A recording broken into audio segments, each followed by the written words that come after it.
Communism यानी कि साम्यवाद। जब भी हम इस शब्द के बारे में सुनते हैं तो हमारे दिमाग में दो चेहरे सबसे पहले आते हैं। पहला कार्ल मार्क्स, दूसरा लेनिन।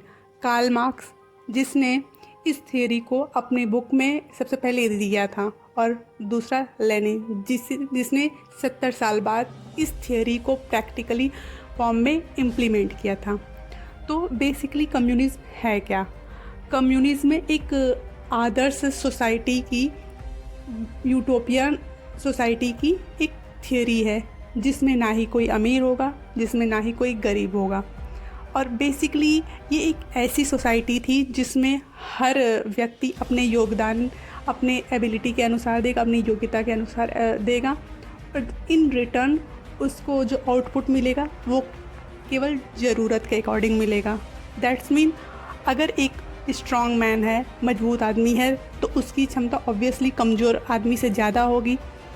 बट अगर जब आउटपुट की बात की जाए तो दोनों को बेसिकली सेम मिलेगा।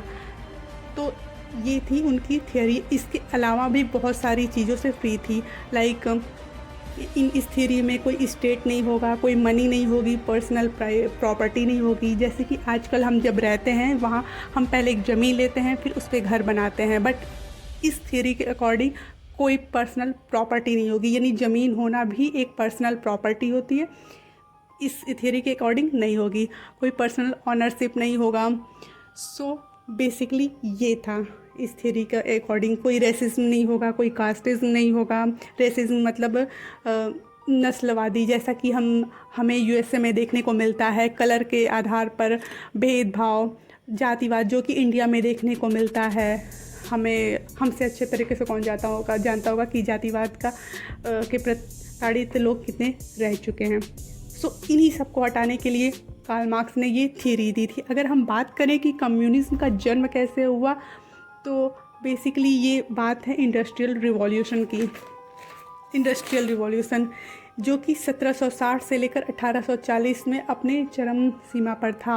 और इस इंडस्ट्रियल रिवॉल्यूशन में जो इंडस्ट्रीज़ हुआ करती थी उसके जो ऑनर हुआ करते थे, बेसिकली वो लेबर्स को अपनी ज़रूरत के हिसाब से एक्सप्लॉइट करते थे, यानी कि प्रताड़ित करते थे। और जैसे 14 से 15 घंटे उनसे काम लेते थे और बदले में सैलरी के नाम पर केवल चंद रुपए ही दिया करते थे, जो कि उनकी ज़रूरत के लिए काफ़ी नहीं हुआ करते थे।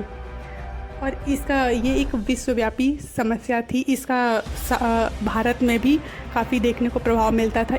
स्पेशली विक्टिम हुआ करते थे किसान, जिनसे जो कि बहुत ही मेहनत से अन्न उत्पादन करते थे। और जब अन्न का उत्पादन हो जाता था तो फिर उसे अंग्रेज जो हैं हथिया लेते थे और फिर उनको केवल थोड़ा बहुत ही देते थे, उस पर से टैक्स लेते थे 16। सो इन्हीं सभी समस्याओं को सॉल्यूशन के लिए उन्होंने ये थियोरी दी थी। बट जैसा कि मैं बार बार बोल रही हूँ कि केवल एक थियोरी थी, यानी कि इसका प्रैक्टिकल फॉर्म में उन्होंने कोई कंट्रीब्यूशन नहीं दिया है। ये बात है 1917 की, जब व्लादिमीर लेनिन आए, उन्होंने इम्प्लीमेंट किया। 1917 में रशियन रिवॉल्यूशन का टाइम था और वो एक रिवॉल्यूशन मतलब मोनार्की को हटाने के लिए, जैसे कि राजा जैसे ही राज करेगा उसकी प्रजा होगी, तो इसे एक मोनार्की सिस्टम करते हैं, यानी एक द्वारा रूल किया जाए। तो इस मोनार्की को हटाने के लिए रशियन जंग कर रहे थे और उन्होंने इसमें कामयाब भी हुए। वहाँ रशियन के राजा को जार कहा जाता है, तो उन्होंने उनकी जार को मार डाला, उनकी पूरी फैमिली को मार डाला। तो वहाँ की जो भीड़ थी जो इसमें क्रांति में हिस्सा ले रहे थे, उनका एक लीडर था व्लादिमीर लेनिन। तो जब वो सक्सेस हुए तो फिर सक्सेस होने के बाद उन्होंने इस कम्युनिज्म की थ्योरी को अडेप्ट किया। हालांकि ये प्योर फॉर्म में नहीं थी, जो कि कार्ल मार्क्स ने दी थी वो प्योर फॉर्म में नहीं थी। हाँ, मोस्टली उसी से प्रभावित थी, मोस्टली थी। हालांकि बाद में जब व्लादिमीर लेनिन के बाद बाकी जो आए, जैसे स्टालिन, माओ, ये तो और ही भी वर्स्ट केसेस होता गया। हालांकि ये समाज में सुधार, जो माओइस्ट थे इनकी विचारधारा को माओइस्ट कहते थे। अगर इंडिया में देखा जाए तो ये जो नक्सलाइट है ये इन्हीं की विचारधारा की उपज है। कम्युनिज्म की थ्योरी पूरी तरह से अडेप्ट तो नहीं की गई, बल्कि और फेल्योर ही इसका रहा। बट अगर देखा जाए तो इसी का एक फॉर्म था सोशलिज्म, एक स्टेप तो सोशलिज्म को वाइडली एक्सेप्ट किया जाता है, और जिस कंट्री में भी है, लाइक स्कैंडिनेवियन कंट्रीज़ हैं, लाइक आइलैंड, डेनमार्क, नॉर्वे, आप खुद ही सुने होंगे कि यहाँ पर कितना अच्छा इन्वायरमेंट है, यहाँ की गवर्नमेंट कितनी अच्छी है। अगर हम बात करें इसकी कम्युनिज्म की अपनी इंडिया में क्या रहा है, तो 1917 के बाद जब ये रशियन रिवॉल्यूशन हुआ और जब लेनिन ने अपना इम्पैक्ट दिखाया तो सारी दुनिया इनसे प्रभावित हुई, इंडिया भी हुई।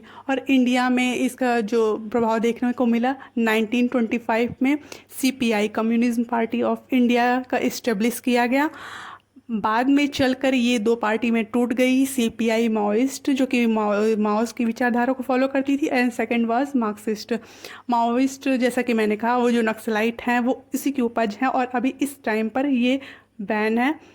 हालांकि इलीगल रूप से ये अभी भी एक्टिव हैं, बट इलीगल रूप से। और एक्टिव पार्टी जो है वो है Marxist, that is CPI Marxist, जो कि एक नेशनल पार्टी है और एक अच्छी पार्टी है। और अगर इंडिया में बात की जाए अभी इसको, तो ये केरला को में जो सरकार है वो सीपीआई मार्क्सिस्ट की ही है। कांग्रेस के साथ कंट्रीब्यूशन में इसने बंगाल में भी इसका प्रभाव देखने को रहा है, वेस्ट बंगाल में और भी जगह पे ये रही है, और ये अच्छे से काम भी कर रही है। तो फिर आज के लिए इतना ही, मिलते हैं नेक्स्ट वीडियो में। Stay happy, bye bye.